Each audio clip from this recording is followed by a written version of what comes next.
Cuando pienses en Madrid y la energía, en lugar de focos prende unos quinques, pues la cuenta de la luz es tan impía que te enchufan al derecho y al revés.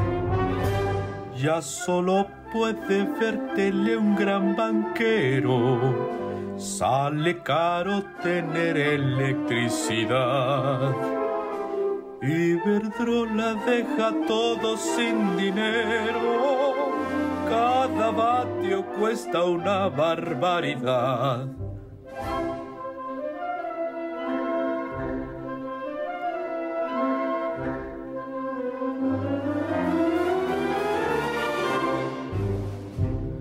Madrid, Madrid, Madrid, pedazo de la España que no vi, tan oscuro, por Dios, la luz está tan cara por allí. Madrid, Madrid, Madrid, en México se piensa mucho en ti, porque la luz se ha vuelto una condena y por la reforma buena que soñamos desde aquí. Pues Iberdrola es siempre muy cochina y se fue hasta la cocina ya que acabe este ardid. Madrid, Madrid, Madrid, pedazo de la España que no vi, tan oscuro, por Dios, la luz está tan cara por allí. Madrid, Madrid, Madrid, en México se piensa mucho en ti, porque la luz se ha vuelto una condena y por la reforma buena que soñamos desde aquí. Pues Iberdrola es siempre muy cochina y se fue hasta la cocina y que acabe este ardid.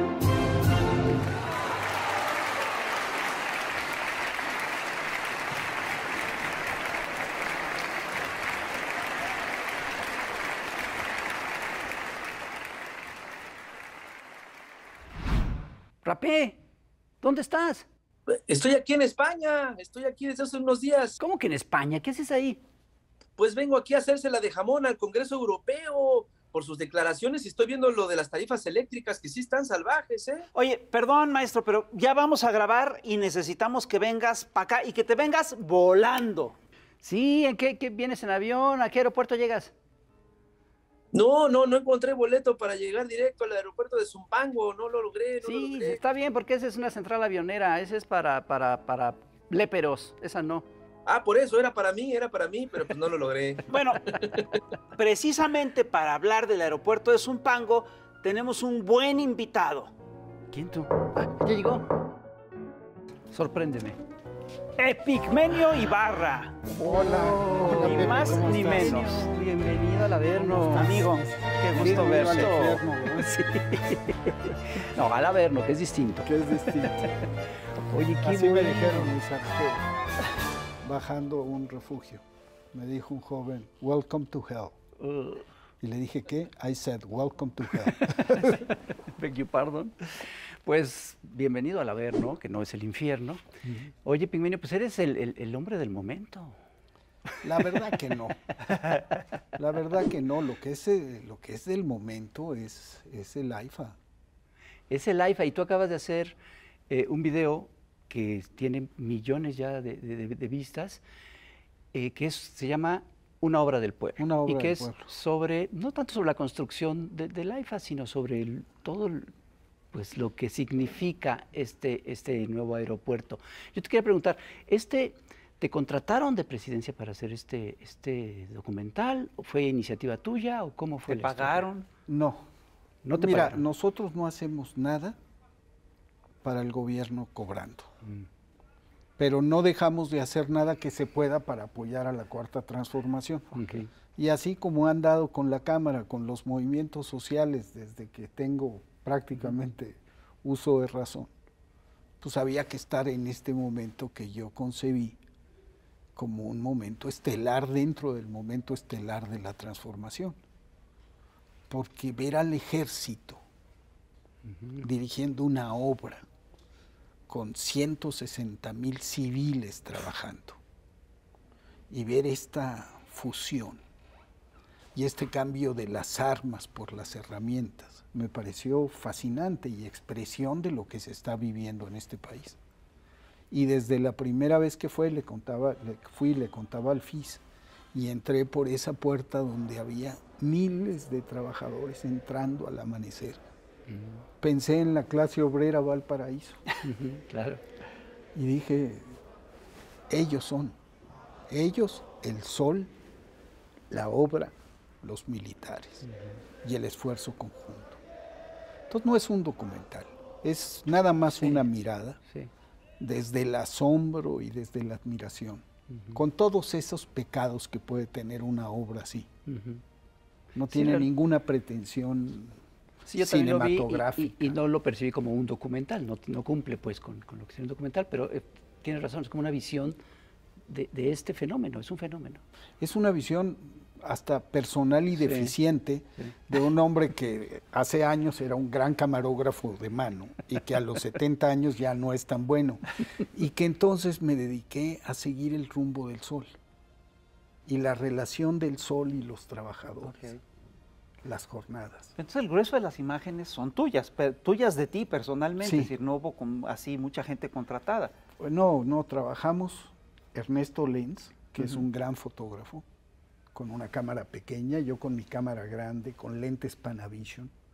O sea, sí hay delante de la cámara, detrás de la cámara no hay un gran camarógrafo, pero delante de la cámara hay una gran óptica. Okay.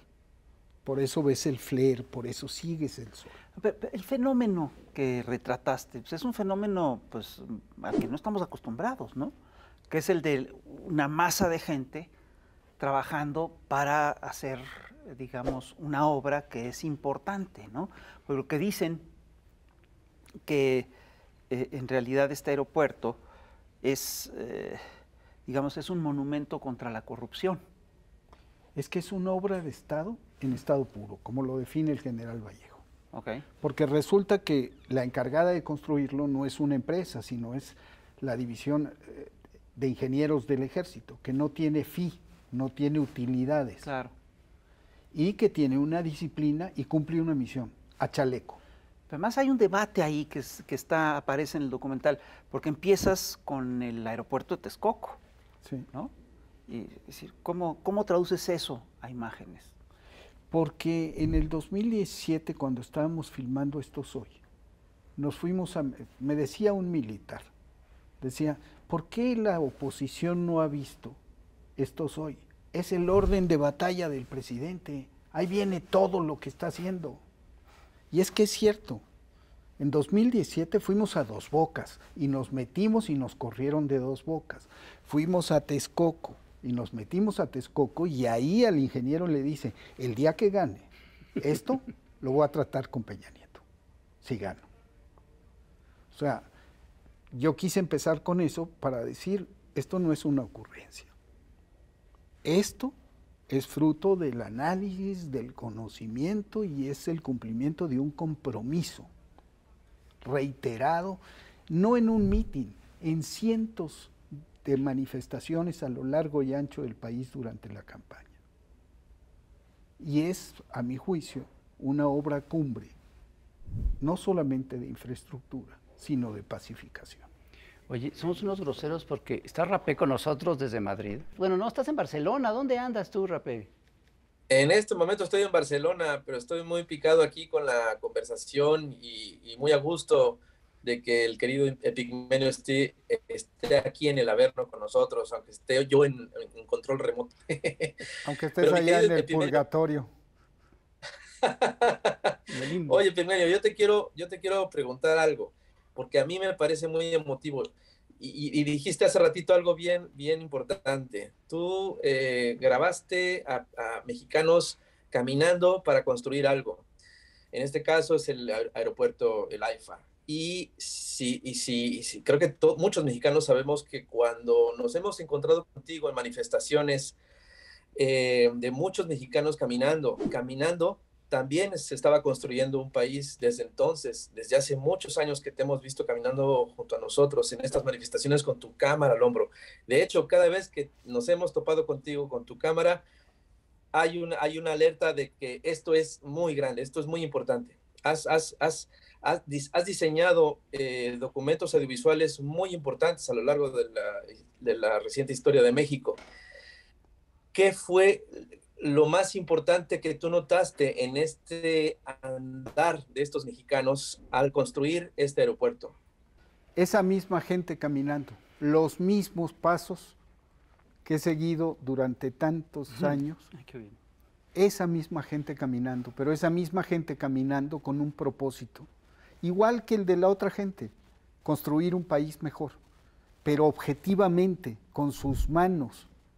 O sea, se construía con consignas, con lucha política, y hoy se construye además con herramientas, porque hay medios, porque el Estado, porque el poder lo tiene ese pueblo. Antes se peleaba contra el poder, hoy se ejerce el poder desde abajo. Por eso digo que es una obra del pueblo. A mí me llama particularmente la atención la furia que despertó en algunos sectores medios la inauguración del aeropuerto. Incluso hay un episodio que a mí me impresiona muchísimo, que una señora se puso a regalar o vender tlayudas afuera del aeropuerto, y eso desató una oleada clasista y racista brutal, ¿no? Con unos comentarios atroces, ¿no? ¿Qué pasó ahí? ¿Cuál es el fenómeno que hay detrás de todo esto? Que la segunda piel Sí. de los conservadores en México, de esos que idealizan el O pasado. sea, los hipócritas siempre tienen una segunda piel. Sí, claro. Y Perdón. que pensaban que México era Suiza, esa segunda piel. Sí, ok. Pues se puso en primer plano. Uy. Y la sacaron gentes tan patéticas y nefastas como Vicente Fox, Sí. como Felipe Calderón, que Felipe Calderón hizo una maniobra que va un poquito más allá del racismo, la explotación de la xenofobia. Sí, claro. Ahora resulta que un general mexicano obedece los caprichos del guatemalteco, Que eras tú, ¿no? que soy el único guatemalteco nacido en un hospital fifí de la Ciudad de México. Bueno. Pero la pretensión era más oscura. No, pues tú eres mexicano de tercera, cuarta, quinta generación, de toda la vida. Hijo, nieto, Sí, bisnieto, sí. chosno, tal. Pero fíjate, lo que él hace es explotar esta cosa. Yo les respondí, no, el único que le daba órdenes infames al ejército era usted. Uy. Y de eso se habla mucho en el documental. Ese debate, por ejemplo, que se plantea en el documental, ha sido poco tocado. Como ha sido poco tocado la capacidad tecnológica del aeropuerto, Sí, claro. el tamaño de la obra. Roberto Madrazo diciendo, es la ampliación de una base militar. No tiene ni idea de lo que habla. No tiene ni idea. Entonces, sí hemos visto el espectáculo de la miseria humana en torno a una obra que debiera concitar la admiración y el reconocimiento de propios y extraños.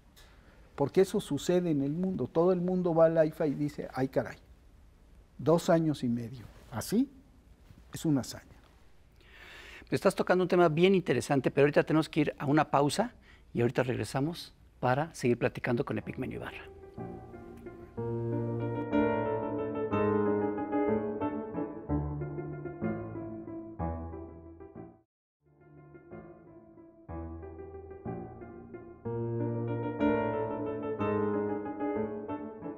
Estamos de vuelta en Chamuco TV y estamos con Epigmenio Ibarra, ni más ni menos. Epigmenio, antes del corte tocaste un tema que es bien interesante. Yo creo que el documental, por llamarlo de alguna manera, tiene 3 personajes muy importantes. Uno es la gente, el pueblo, los trabajadores. Otro es el presidente López Obrador y otro, yo creo que muy, muy importante, es el ejército. En el documental se insiste mucho, el general secretario insiste mucho en ello, el propio presidente también, en que este es un ejército distinto, es otro ejército, que ese que de parte del poder se le ordenó reprimir al pueblo. Tú, que has estado durante años, por ejemplo, pasando revista, pasando lista, por ejemplo, de los estudiantes desaparecidos de Ayotzinapa, en este evento en donde el ejército estuvo muy involucrado, ¿cómo te sentiste haciendo este trabajo? ¿Si sientes que es otro ejército? ¿Cómo te sentiste entre estos miembros del ejército? Fíjate que fue una experiencia muy enriquecedora y extraña en un principio, porque en efecto yo soy de los que fue el ejército. Y subrayo que hay oficiales comprometidos y jefes en la desaparición de los 43, y que hay omisión, comisión y negligencia criminal que llega hasta los más altos escalones del mando. Pero también soy un hombre que ha estado muchos años en la guerra y que conoce a los ejércitos y sabe que los determinan 5 cosas: mando, doctrina, misión, composición de la fuerza y orden de batalla. Esas 5 cosas están trastocadas, también se han transformado, porque el mando es López Obrador y no Felipe Calderón y Peña Nieto. Pequeña diferencia. Pequeña diferencia, sí. Porque la doctrina es el respeto a los derechos humanos, porque la misión es la construcción de la paz, porque desapareció el Estado Mayor, que era el cuerpo élite del ejército, el que estaba cercano al presidente, el que hacía los negocios y el que ordenaba las operaciones represivas.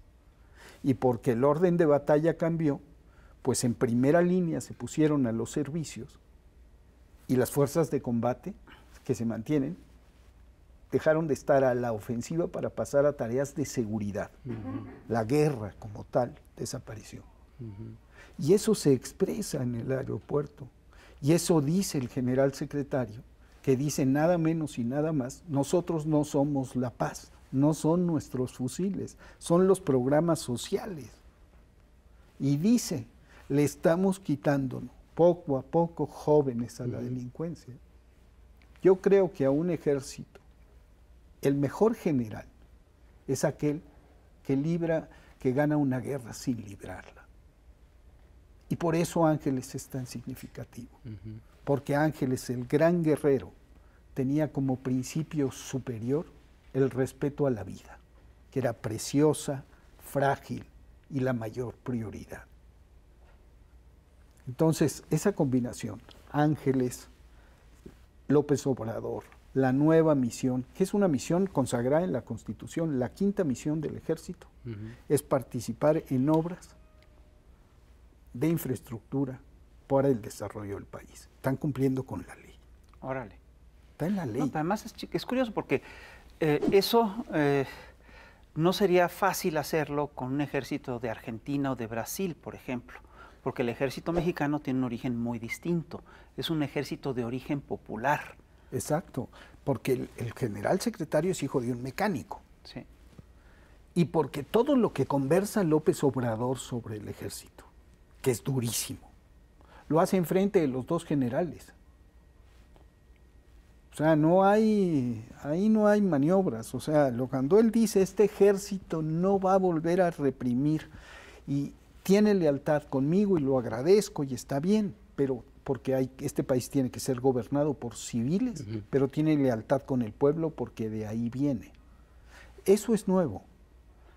Eso es absolutamente nuevo en este país. Eso es la expresión de la transformación. Yo creo que es algo que sí se dio, digamos, en la posrevolución, Sí. pero que se está retomando, ¿no? Que se está retomando. Y que se dio cuando la guerra de reforma, que se dio en la revolución. Y lo dice el general Vallejo, ¿dónde estuvieron los ingenieros militares en 1847? En 1867, contra los gringos, contra los franceses, en la revolución. Así es. Y hoy están con la transformación. Me parece que eso es una gran noticia para el pueblo de México. No, pero además cambia la visión, es decir, cambia muchas cosas, ¿no? Sí. Creo que, Rapé. Oye, mi querido Epigmenio, hay otra pregunta que se me ocurre precisamente hablando de las guerras en las que has estado a lo largo de tu vida. Y hay una guerra muy particular que se está dando en un terreno cuyas trincheras son muy extrañas y son las redes sociales. También hay un ejército, pero es un ejército comprado, es un ejército de bots, es un ejército Mercenario. mercenaria. ¿Cómo estás librando esta batalla? Porque eres uno de los generales y eso lo tenemos perfectamente claro. Eres uno de los grandes generales y vaya que sabes tú del arte de la guerra. Y eres un blanco, ¿qué estamos además, viendo? ¿no? Pues sí, más que general, soy uno de los objetivos. Soy una diana. O sea, pero mira, yo creo que el problema es la vinculación entre esos aparatos y los calumniadores profesionales en los medios de comunicación masiva. Claro. Nada sería posible si Loret no prende la mecha, si López Dóriga no prende la mecha, si el Universal no incita.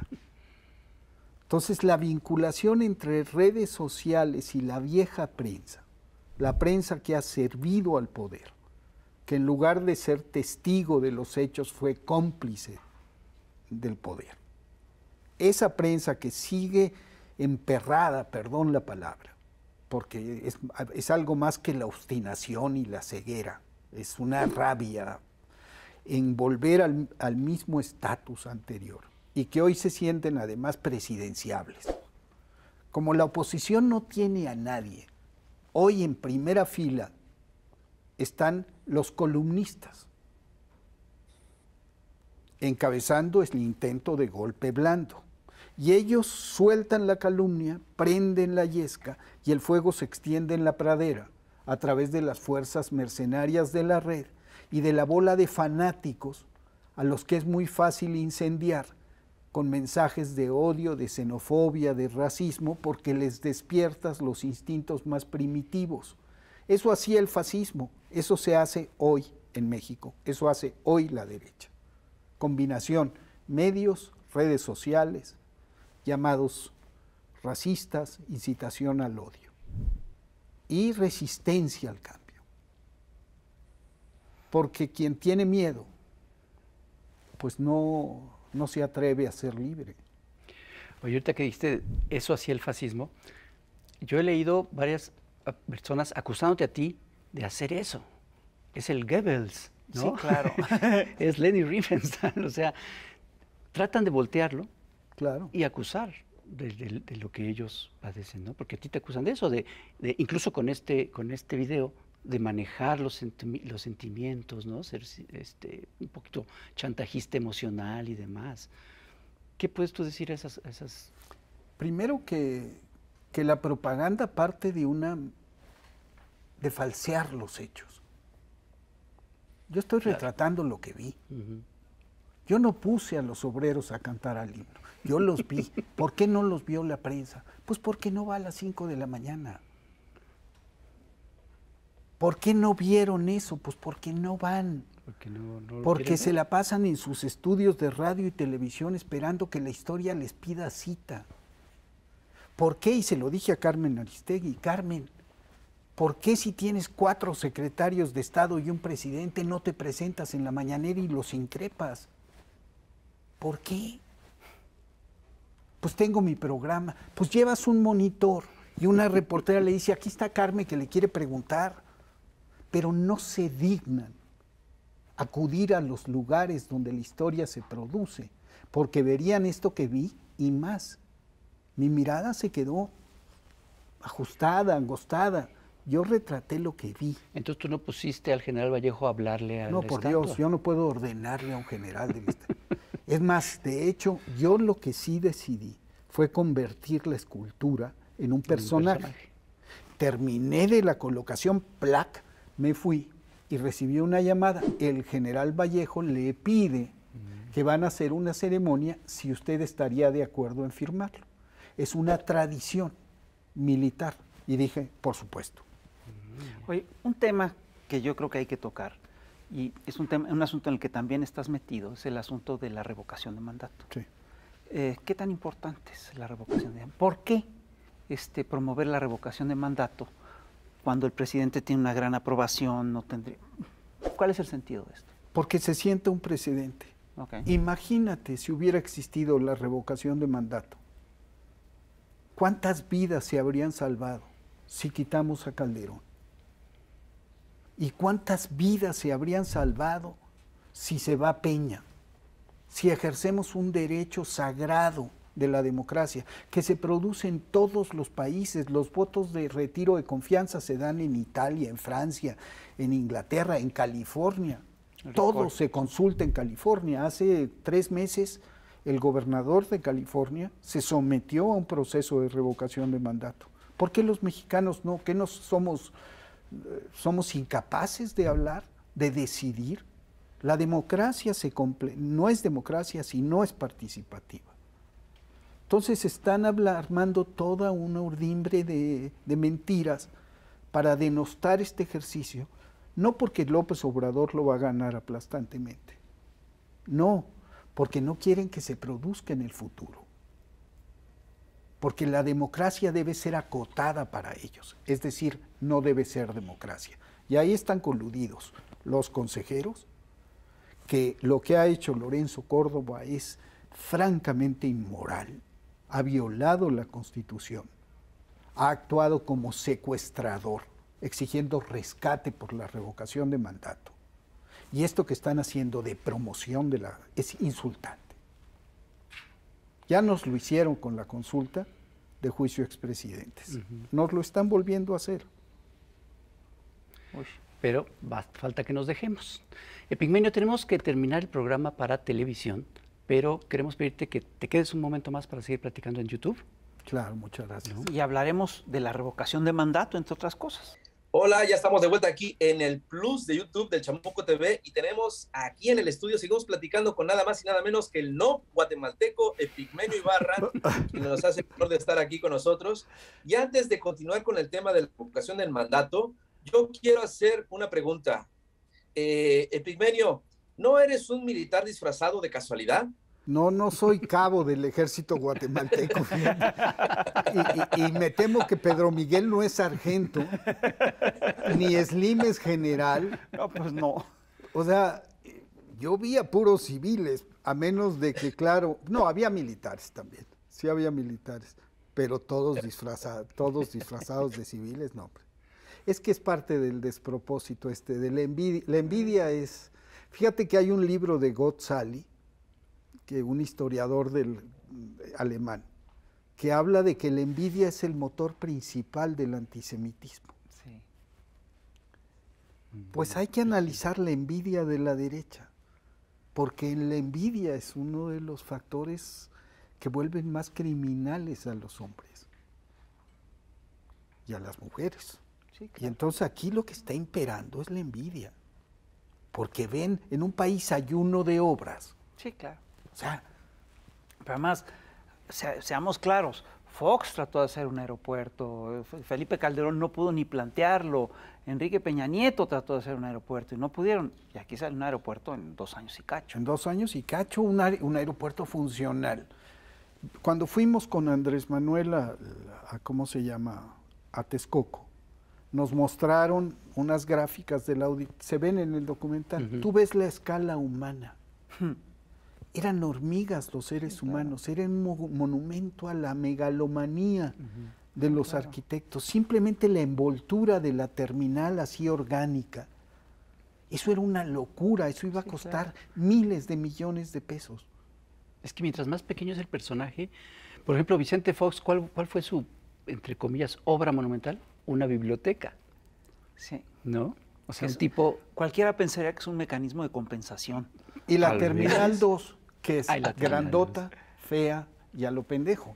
Y la de Calderón pues, es la estela de luz, la suavicrema. La suavicrema. Sí, no. Es decir, un amigo mío tenía una colección de firmas de presidentes y me hizo una observación que era muy curiosa. Mientras más insignificante era el presidente, más grande era la firma. Sí. Más Fox era una una cosa así. Sí, Fox era una cosa muy espectacular. La de Trump.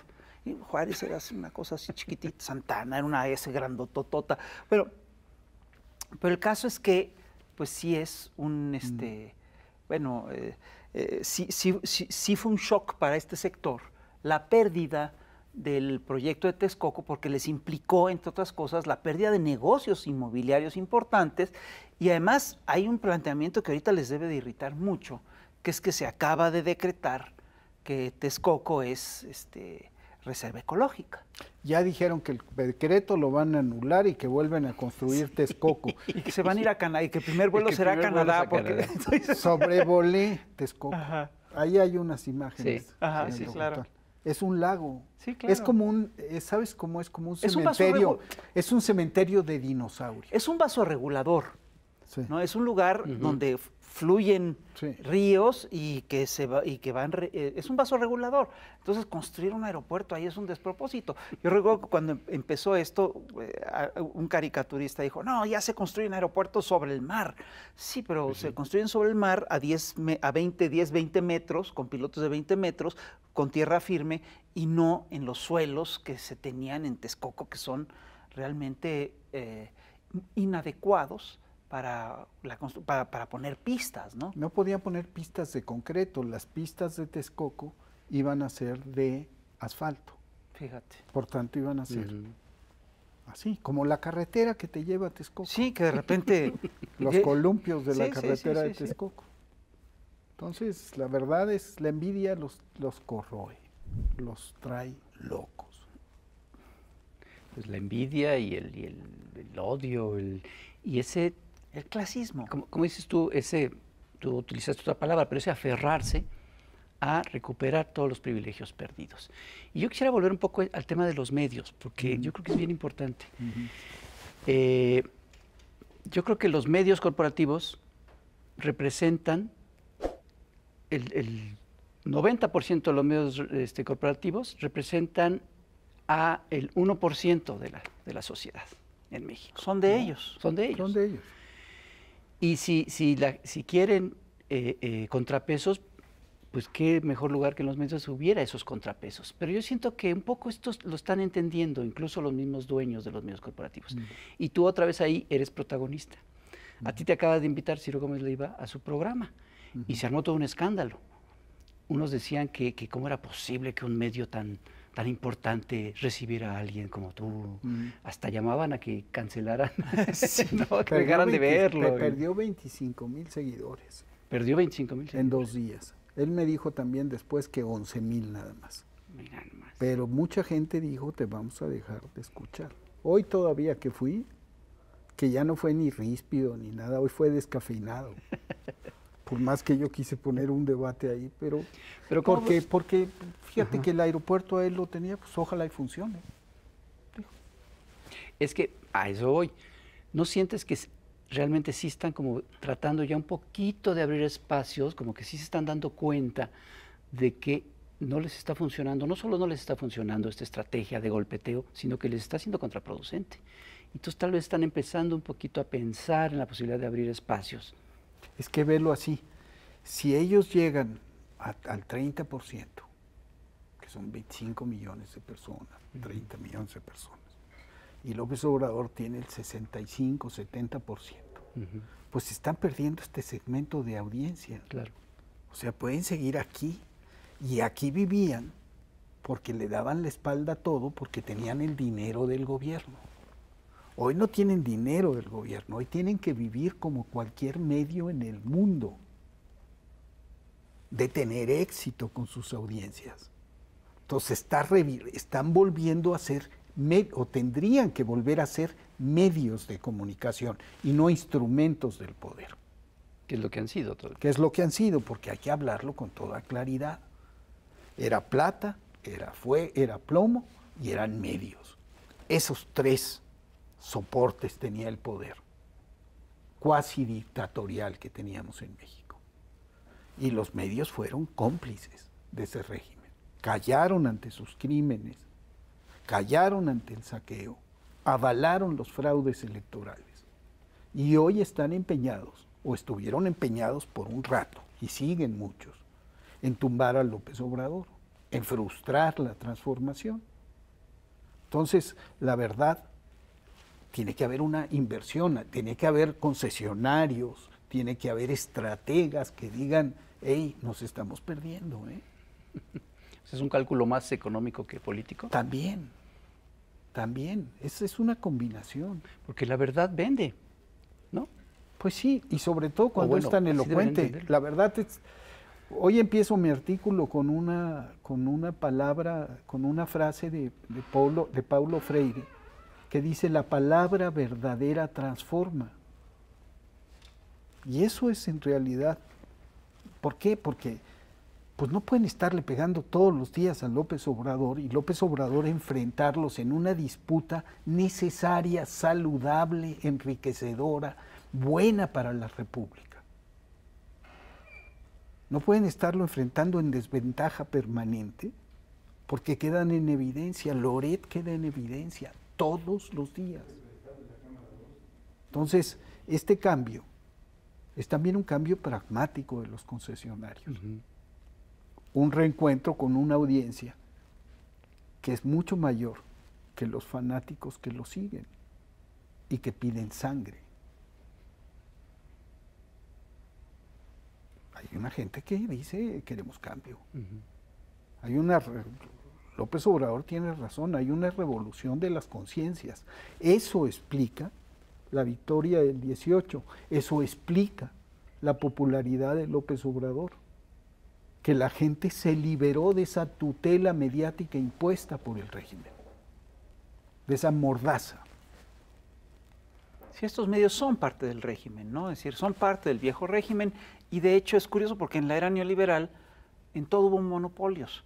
Es decir, la telefonía era importante, hubo un monopolio telefónico, los grandes medios eran importantes, hubo un monopolio de medios, el maíz era importante, hubo un monopolio de la tortilla, la palabra era importante y hubo un monopolio de la palabra y de la opinión.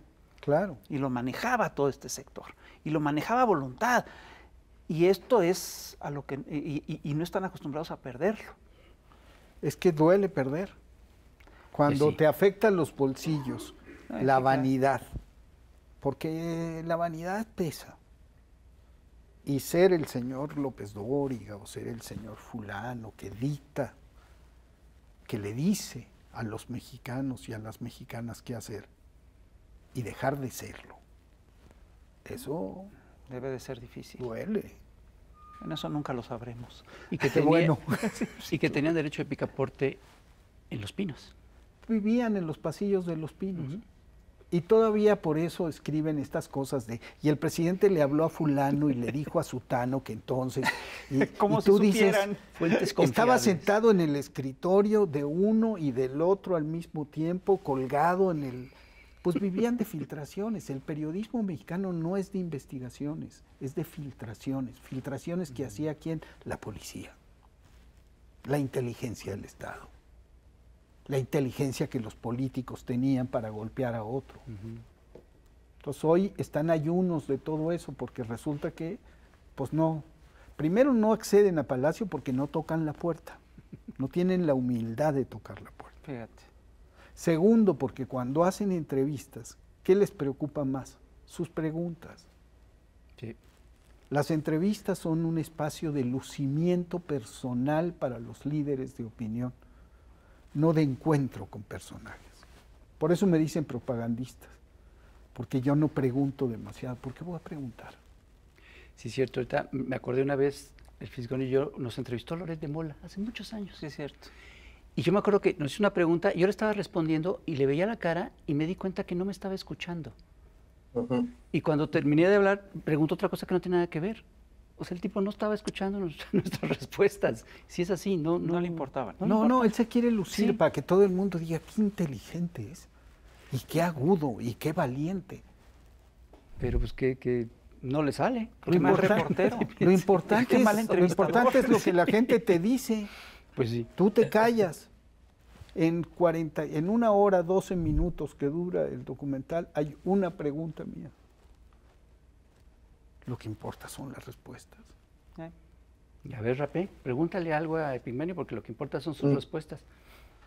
Es que eso es lo malo, que yo sí me quiero quedar callado y escucharlo, pero sí me nace otra pregunta. Fíjate, precisamente viendo todas estas obras que son evidentes, son monumentales, son faraónicas, son necesarias y ya se están viendo completamente tangibles.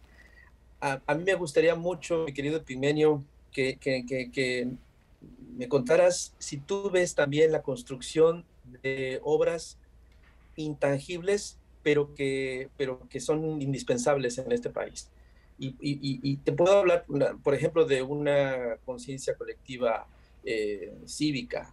Te puedo hablar sobre la democracia, te puedo preguntar sobre, o sea, qué estás tú notando que se está construyendo también de manera monumental, pero no tangible en este país? ¿Sabes qué es lo que más me gusta? La alegría. Y que la gente, desgraciadamente, en la izquierda mexicana, hemos vivido lamentándonos de nuestras derrotas. Somos profesionales de la derrota.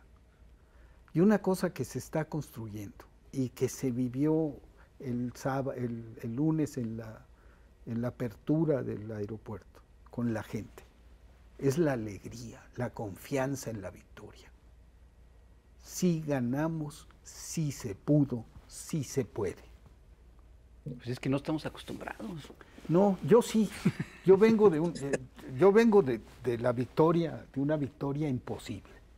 Y luego soy un hombre que a los 70 años ha tenido el privilegio de vivir otra, la de López Obrador. Entonces yo no soy avaro con la derrota, con la victoria. Yo la festejo. Y eso lo estoy sintiendo en la gente. Estoy sintiendo una transferencia de la rabia a la alegría, a la confianza. Y eso es lo que más teme la derecha.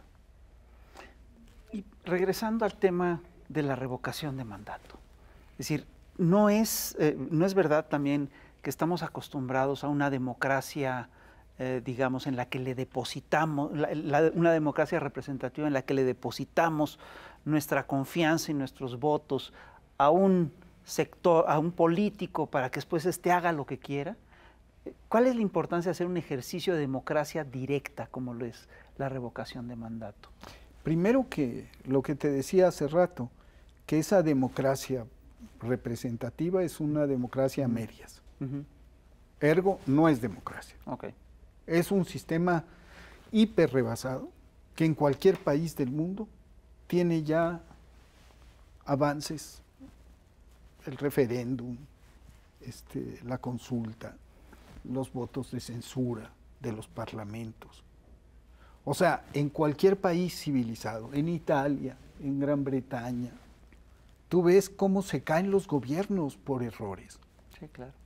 O sea, de ninguna manera un gobernante pudo haber soportado sobre sus espaldas la vergüenza y la ignominia de haber otorgado en una concesión a una pariente de su esposa, un presidente, para que instalara una guardería en una bodega sin entradas, sin salidas de emergencia, sin ventanas, sin aire acondicionado, sin sistemas contra incendios, que explotara una guardería, convirtiéndola en una bodega por pura avaricia, en una trampa mortal para 49 niños. Qué fuerte. Ningún gobierno en el mundo se pudo haber sostenido después de los señalamientos, después de que le pidieron que entregara la lista de guarderías y tardó 1 mes y medio en entregarla al Congreso, porque estaban cepillando a todos los panistas que estaban coludidos en el negocio de las guarderías. ¿Por qué carajos nosotros no vamos a tener un instrumento para decir, no te vas? Como lo tienen los ingleses, como lo tienen los norteamericanos, el impeachment. Lo peor es que solamente, perdón la interrupción, lo peor es que solamente del gobierno de Calderón has mencionado un ejemplo. Uno solo. Uno solo. Súmale. De muchos igual de terribles. ¿Hubiera soportado cualquier gobierno en el mundo el ya me cansé de Murillo Cara? No. ¿Hubiera soportado cualquier gobierno en el mundo que Enrique Peña Nieto, a las 7 de la mañana del día 27 de septiembre, cuando le informan de la desaparición de 43 estudiantes, se fuera a jugar golf? No. Eso es lo que no quieren que pase. No quieren que de aquí en adelante, con la revocación de mandato, haya un escrutinio permanente del pueblo sobre sus gobernantes. Y haya una extensión de la voluntad popular, un refrendo necesario.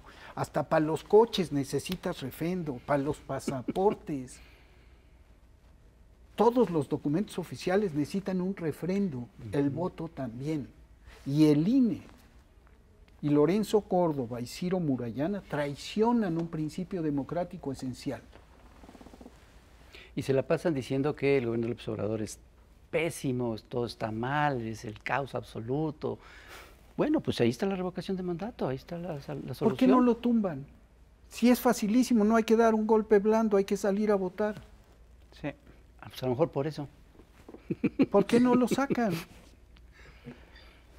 Pues porque es democrático. Pues, sí. No, pero además hay una cosa que es curiosa, porque lo que está poniendo en cuestión todo el proceso de la revocación de mandato es qué clase de democracia teníamos y cuánto nos costaba la democracia que tenemos, cuánto nos cuesta la democracia que tenemos, ¿no? ¿Qué clase de democracia tenemos y cuánto nos cuesta? Porque hay que aceptarlo. Quien estableció este aparato electoral, esta estructura electoral, fue el viejo régimen. Exactamente. Y es un aparato electoral que le fue muy funcional al viejo régimen. Es que cerró los ojos frente al gasto excesivo de campaña de Peña Nieto. Sí, claro. Que no vio lo que vimos todos. No vio compra de voto.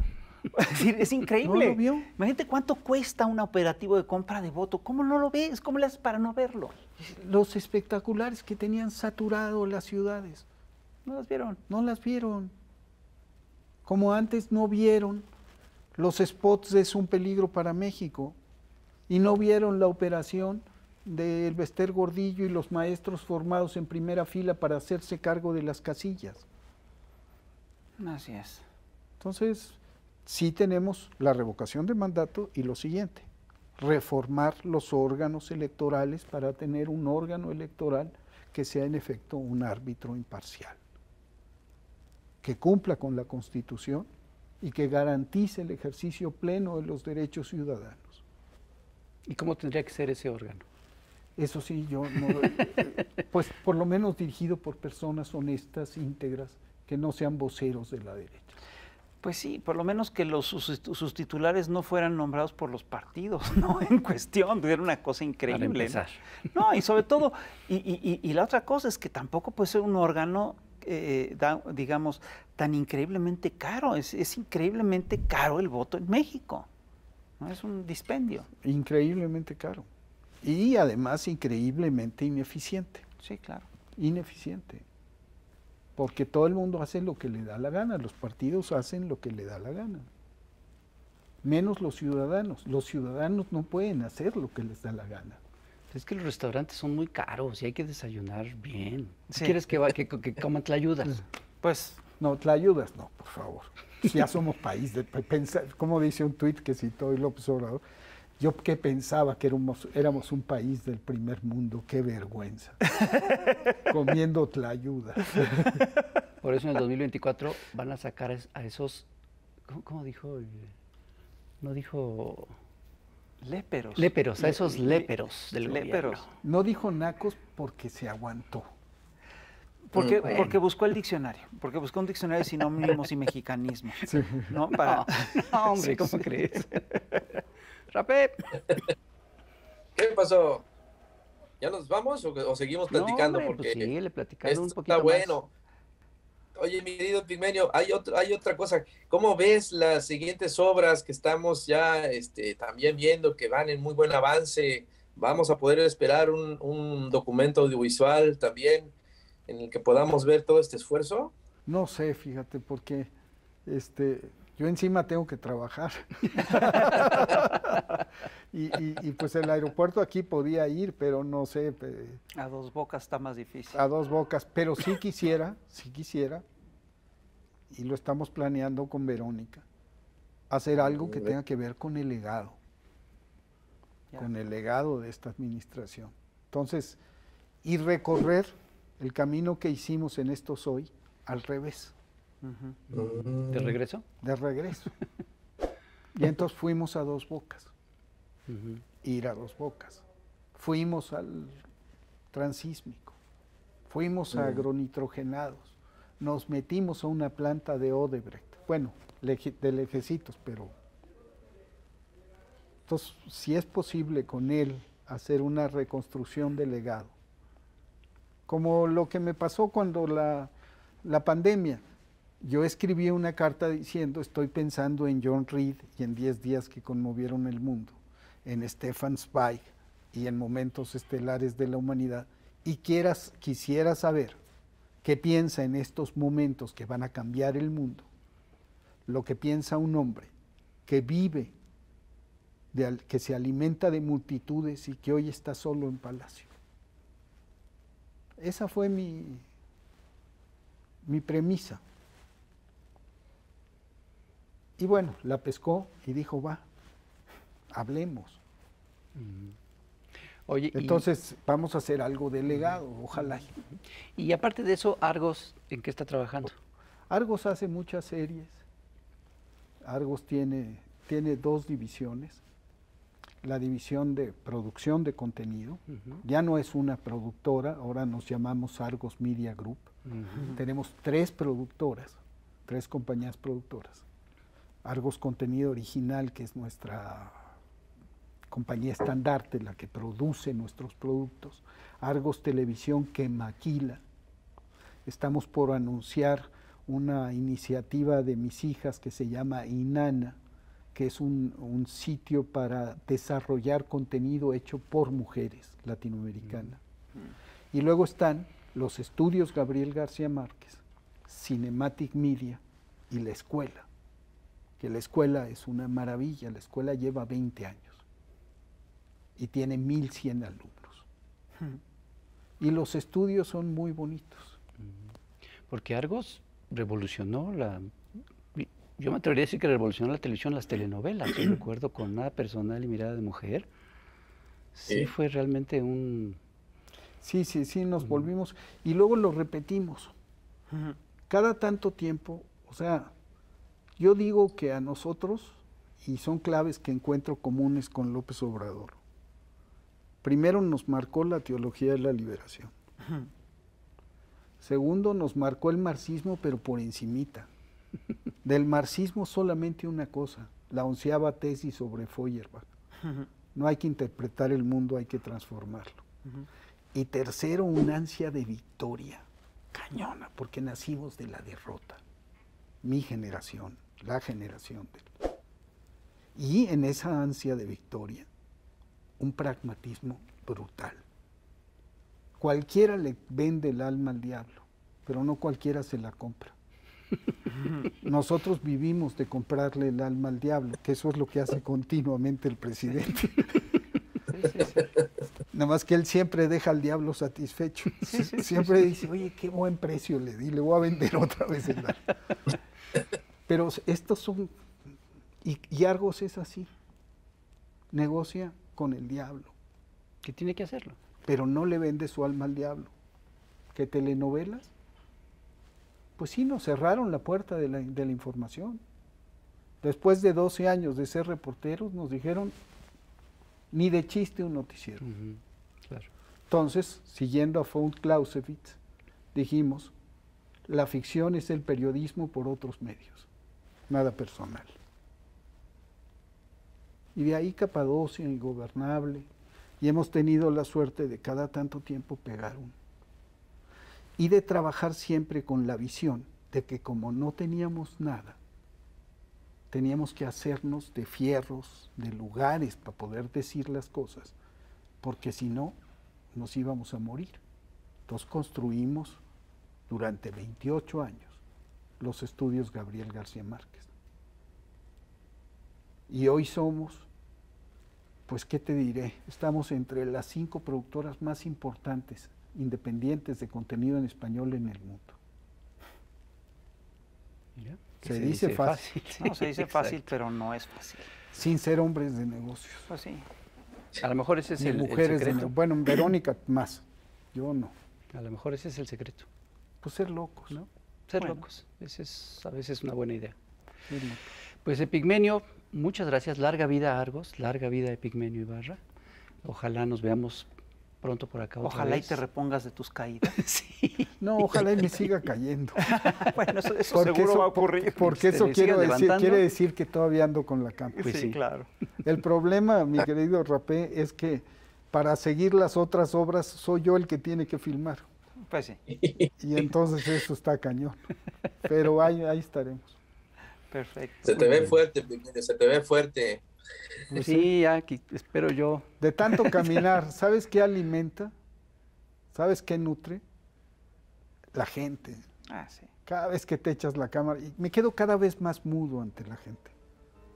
Me cuesta mucho trabajo hablar con la gente porque me maravilla nada más verla caminar. Pues qué maravilla. Pues muchas maravilla. gracias, Epigmenio. Muchas gracias por esta plática, muchas gracias por tu tiempo. Y pues nos vamos. Nos vamos, queridas todas, por favor, ya sabe usted que este programa es para usted, para que lo comparta, para que lo haga viral y nos vemos a la próxima, mi querido Epigmenio, cuídate mucho. Nos vemos Gracias, todos, un cuídate. fuerte abrazo hasta Barcelona. Bye. Gracias.